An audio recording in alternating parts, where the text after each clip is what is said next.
তো বন্ধুরা, আজকে যা ঘটেছে তা দেখে মনে হচ্ছে যে ভারত এখন নতুন আমেরিকা হওয়ার পথে এগিয়ে যাচ্ছে। আসলে আজ থেকে 10 বা 12 বছর আগে বিশ্বের বড় বড় অর্থনীতিবিদ এবং আর্থিক এক্সপার্টরা এই ভবিষ্যৎবাণী করেছিলেন যে একদিন আমাদের ভারত আমেরিকা এবং চীনকে টক্কর দেবে, কিন্তু কেউ ভাবতে পারেনি যে সেই দিন এত তাড়াতাড়ি চলে আসবে। আজকের পরিস্থিতি এমন যে বিশ্বের 45টারও বেশি দেশ ভারতের সঙ্গে ফ্রি ট্রেড এগ্রিমেন্ট অর্থাৎ এফটিএ করতে আগ্রহী এবং তারা এই জন্য লাইনে দাঁড়িয়ে আছে। তো এখন প্রশ্ন উঠছে, কেন এমন হচ্ছে? শেষ পর্যন্ত কেন আমেরিকা এবং চীনের পরিবর্তে ভারতকে অগ্রাধিকার দেওয়া হচ্ছে এবং ভারত কি সত্যি নতুন আমেরিকা হয়ে গেছে? চলুন পুরো এই বিষয়টা বিস্তারিতভাবে বোঝার চেষ্টা করি। কিন্তু সামনে এগোনোর আগে যদি আপনিও ভারতের এই অসামান্য সফলতার জন্য খুশি হন তাহলে দয়া করে ভিডিওটা লাইক করবেন এবং চ্যানেলে নতুন হয়ে থাকলে চ্যানেলটা সাবস্ক্রাইব করে সঙ্গে থাকবেন, কারণ এটা আপনাদের কাছে 1 সেকেন্ডের ব্যাপার হলেও আমাদের জন্য অত্যন্ত গুরুত্বপূর্ণ। তো 45টা দেশ কেন ভারতের দিকে আকৃষ্ট হচ্ছে? প্রকৃতপক্ষে আমেরিকা এবং চীনের মধ্যে বাণিজ্য যুদ্ধ চলছে। ডোনাল্ড ট্রাম্প পুনরায় প্রেসিডেন্ট হওয়ার পর তিনি বিভিন্ন দেশের ওপর ট্যারিফ এবং কর আরোপের হুমকি দিয়েছেন। এমনকি অনেক দেশ ইতিমধ্যেই তিনি শুল্ক এবং কর বসিয়েছেন। অন্যদিকে চীনের প্রতি আস্থা অনেক আগেই কমে গেছে, বিশেষ করে কোভিড-19 এবং তাইওয়ান বিরোধের কারণে চীনের ভাবমূর্তি অনেক ক্ষতিগ্রস্ত হয়েছে। তো এই সিচুয়েশনে ভারত এখন বিশ্বের জন্য সবচেয়ে নির্ভরযোগ্য বিকল্প হয়ে উঠেছে। ভারতের দ্রুত বর্ধনশীল অর্থনীতি সারা বিশ্বের নজর কেড়েছে। ভারত বর্তমানে বিশ্বের 5ম বৃহত্তম অর্থনীতি এবং আগামী কয়েক বছরের মধ্যে 3য় স্থানে পৌঁছানোর পথে রয়েছে। তা আপনাকে জানিয়ে রাখি, 2023 সালে ভারতের অর্থনীতির আকার প্রায় 3.75 ট্রিলিয়ন মার্কিন ডলার ছিল। এটা বিশ্বের সবচেয়ে দ্রুত বর্ধনশীল অর্থনীতিগুলোর মধ্যে একটি।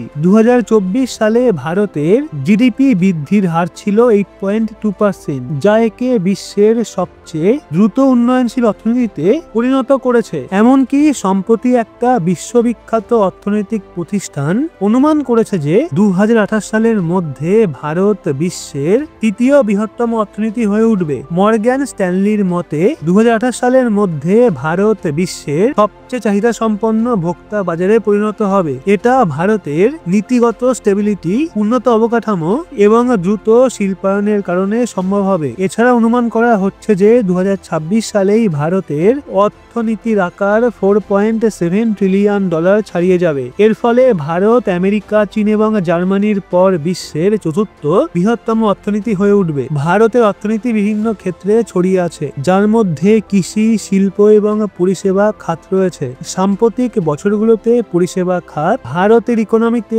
সবচেয়ে বেশি অবদান রেখেছে। তো কোন কোন দেশ ভারতের সঙ্গে এফটিএ চুক্তি করতে চায়? প্রথমত ইউরোপীয় ইউনিয়নের 27টা দেশ ভারতের সঙ্গে বাণিজ্য চুক্তি করতে আগ্রহী। ফ্রান্স, জার্মানি, ইতালি এবং স্পেনের মতো দেশগুলো এর অন্তর্ভুক্ত।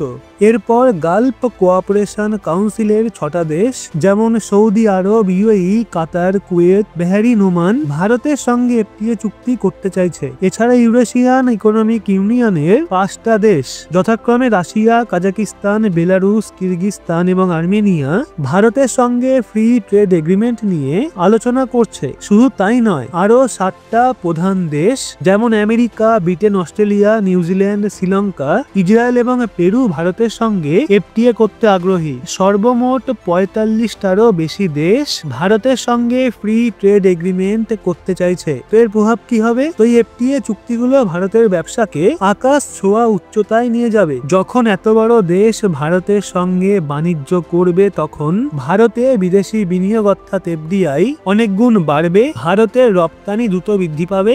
ভারতের ম্যানুফ্যাকচারিং এবং সার্ভিস সেক্টরে বিপুল বৃদ্ধি আসবে। এর ফলে দেশে প্রচুর নতুন চাকরির সুযোগ তৈরি হবে। যখন বিদেশি কোম্পানিগুলো ভারতে বিনিয়োগ করবে এবং কারখানা স্থাপন করবে তখন লক্ষ লক্ষ মানুষের কর্মসংস্থান হবে। শুধু তাই নয়, ভারতের স্থানীয় শিল্প খাত এবং এমএসএমই ক্ষেত্রেও ব্যাপক প্রবৃদ্ধি ঘটবে। তো ভারত কেন এত জনপ্রিয় হয়ে উঠছে? দেখুন, ভারত বিশ্বের সবচেয়ে বড় ভোক্তা বাজার। এখানে 140 কোটির বেশি মানুষ বসবাস করে। ফলে বিদেশি কোম্পানিগুলোর জন্য এটা একটা বিশাল সুযোগ। ভারতের মধ্যবিত্ত শ্রেণী দ্রুত বৃদ্ধি পাচ্ছে এবং মানুষ এখন উন্নত মানের পণ্য এবং পরিষেবার জন্য বেশি খরচ করতে আগ্রহী। ভারতের অবকাঠামো দ্রুত উন্নয়ন করছে। সড়কপথ, রেলপথ, বন্দর, বিমানবন্দর সব জায়গায় নতুন নতুন প্রকল্প চালু হচ্ছে। এতে ভারতের রপ্তানি এবং আমদানির গতি আরো বাড়বে। ওদিকে বিদেশি কোম্পানিগুলোর জন্য ভারতে বিনিয়োগের মূল তিনটে সুবিধা হলো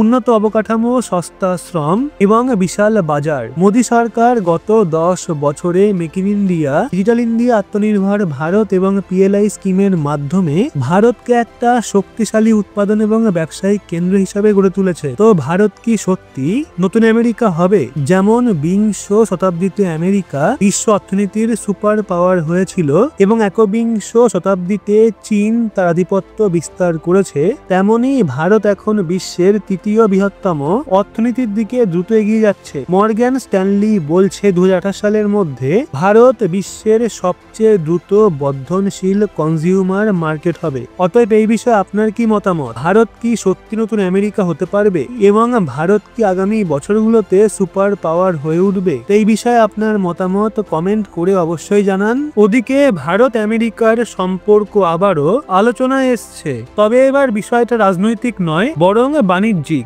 ভারত আমেরিকান কৃষি পণ্য তার বাজারে প্রবেশে বাধা দিয়েছে, যার ফলে আমেরিকার কৃষি সংস্থাগুলোর মধ্যে ব্যাপক অস্থিরতা দেখা দিয়েছে। বিশেষ করে আমেরিকার বাদাম, আপেল, সয়াবিন, গম এবং দুগ্ধজাত পণ্যের ওপর ভারতের এই নিষেধাজ্ঞা আমেরিকান অর্থনীতির জন্য বড় ধাক্কা হয়ে দাঁড়িয়েছে। আমেরিকার বাণিজ্য সচিব হাওয়ার্ড ব্লটনি সম্প্রতি অভিযোগ করেছেন যে ভারত আমেরিকান কৃষকদের উৎপাদিত পণ্যগুলোর আমদানি বন্ধ করে দিয়েছে। এটা আমেরিকার জন্য একটা বিশাল বড় ধাক্কা, কারণ ভারত এতদিন আমেরিকান কৃষি পণ্যের অন্যতম বৃহৎ ক্রেতা ছিল। তো ভারত কেন এই সিদ্ধান্ত নিল? দেখুন, ভারত এবং আমেরিকার মধ্যে কৃষি বাণিজ্য নতুন কিছু নয়। ভারত প্রতি বছর প্রায় $1.5 বিলিয়ন আমেরিকান কৃষি পণ্য কিনত।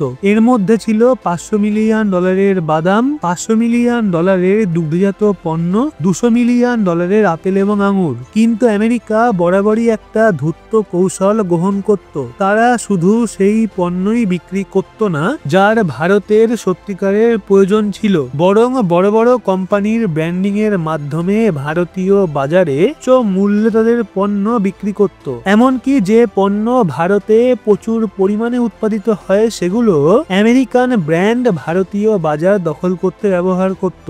উদাহরণস্বরূপ, ভারতে বাদাম, আখরোট এবং আপেল প্রচুর পরিমাণে চাষ হয়, কিন্তু আমেরিকান কোম্পানিগুলো উচ্চমানের দাবি করে ভারতীয় বাজারে আধিপত্য বিস্তার করছিল। এর ওপর আত্মনির্ভর ভারত পরিকল্পনার কি প্রভাব? প্রধানমন্ত্রী মোদী আত্মনির্ভর ভারত প্রকল্প চালু করেন। এর ফলে ভারত বিদেশি কৃষি পণ্যের ওপর কর বাড়ানো শুরু করে, যাতে দেশীয় কৃষকরা ক্ষতিগ্রস্ত না হয়। ভারত আমেরিকান কৃষি পণ্যের ওপর 100% পর্যন্ত ইম্পোর্ট ডিউটি বৃদ্ধি করে। আমেরিকান আপেল এবং বাদামের ওপর আমদানি ট্যারিফ বাড়ানো হয়। দুগ্ধজাত পণ্যের জন্য কঠোর নিয়ম চালু করা হয়। এই নিয়ে আমেরিকার কি প্রতিক্রিয়া? দেখুন, আমেরিকা এই সিদ্ধান্ত সহজভাবে নেয়নি। 2023 সালে ভারত আমেরিকাকে $87 বিলিয়ন পণ্য রপ্তানি করেছিল। অন্যদিকে আমেরিকা ভারতকে শুধুমাত্র $41 বিলিয়ন পণ্য বিক্রি করতে পেরেছিল। অর্থাৎ ভারত আমেরিকার চেয়ে $46 বিলিয়ন বেশি আয় করেছে।